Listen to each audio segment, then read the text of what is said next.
Hello बच्चों, let's read this question. The question say that Cl radical है बच्चों, यहाँ पर इसका CH4 यानी मीथेन के साथ रिएक्शन कराएंगे, A और B बनेगा। A and B in the above atmospheric reaction step are option A C2H6 and Cl2, option B radical CH Cl2 and H2, option C CH3 radical and HCl, option D C2H6 and HCl।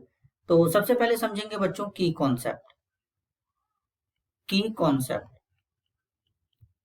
Concept होगा chlorination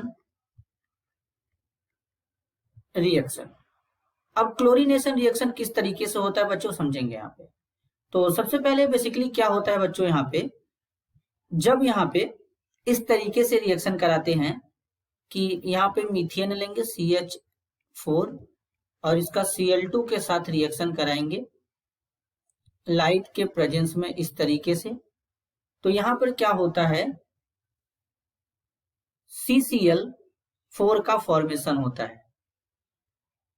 CCl4 का formation होता है और साथ में यहाँ पर 4HCl form हो जाता है। तो अगर हम इसको बैलेंस फॉर्म में लिखें तो कुछ इस तरीके से लिखेंगे, यहाँ पर 4 लगा देंगे तो यहाँ से क्लोरीन जो है 8 टाइम्स हो जाएगा, 4 और 4 यहाँ पे क्या हो जाएगा 8 टाइम्स हो जाएगा। तो इस तरीके से यहाँ पर ये बनेगा। लेकिन इसका जो मैकेनिज्म होता है वो 3 स्टेप में होता है। पहला होता है इनिशिएशन, दूसरा होता है प्रोपागेशन, तीसरा होता है टर्मिनेशन। अब जो इनिशिएशन वाला स्टेप है वही हमसे क्वेश्चन में पूछा गया है। तो इनिशिएशन जब इसका कराएंगे, सॉरी बच्चों, प्रोपागेशन वाला स्टेप पूछा गया है। तो इनिशिएशन में क्या होता है, बेसिकली क्लोरीन होता है बच्चों। अब ये क्या होगा, होमोलिटिकली बॉन्ड यहाँ पे ब्रेक होता है। होमोलिटिकली ब्रेक होगा तो एक इलेक्ट्रॉन इस क्लोरीन पे जाएगा और एक इलेक्ट्रॉन इस क्लोरीन पे जाएगा। तो ये हमारा इनिशिएशन होता है यहाँ पे।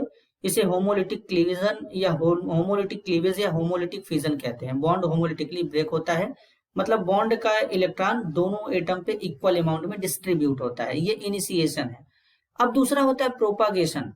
तो प्रोपागेशन में क्या होता है बच्चों, प्रोपागेशन में कुछ इस तरीके से यहाँ पर रिएक्शन प्रोसीड होता है। यहाँ पर प्रोपागेशन, तो यहाँ पर मीथेन है CH4, यहाँ पर Cl रेडिकल आएगा बच्चों। जब ये इसके साथ रिएक्ट करता है तो यहाँ पर CH3 रेडिकल बनाएगा और साथ में यहाँ पर HCl बन जाता है। देन ये CH3 रेडिकल क्या करता है बच्चों, फिर से यहाँ पर Cl2 आता है, इस Cl2 के साथ रिएक्ट करके CH3Cl और Cl रेडिकल का फॉर्मेशन कर देता है। अब तीसरा वाला जो स्टेप होता है वो होता है टर्मिनेशन का स्टेप होता है।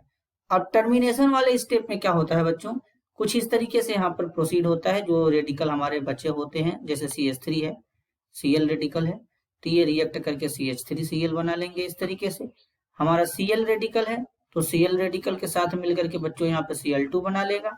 अगर CH3 रेडिकल है इस तरीके से तो ये दूसरे CH3 रेडिकल के साथ में मिलेगा, मिलकर के यहाँ पर CH3 सिंगल बॉन्ड CH3 बना लेगा। इस तरीके से यहाँ पे फॉर्म कर लेता है।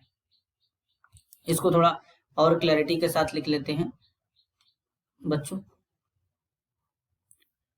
तो यहाँ पर इस तरीके से हो जाएगा, CH3 रेडिकल है, CH3 रेडिकल के साथ मिलेगा और मिल करके बना लेगा CH3 सिंगल बॉन्ड CH3। तो इस तरीके से यहाँ पर ये रिएक्शन होता है। तो अब यहाँ पर जब CH4 क्लोरीन रेडिकल के साथ रिएक्ट कर रहा है तो क्या बन रहा है, CH3 रेडिकल और HCl बन रहा है। तो CH3 रेडिकल A हो जाएगा और HCl क्या हो जाएगा, B हो जाएगा। तो इस क्वेश्चन के लिए जो करेक्ट आंसर होगा वो होगा option C, CH3 radical and HCl। This is your answer. I hope you understood it well. All the best.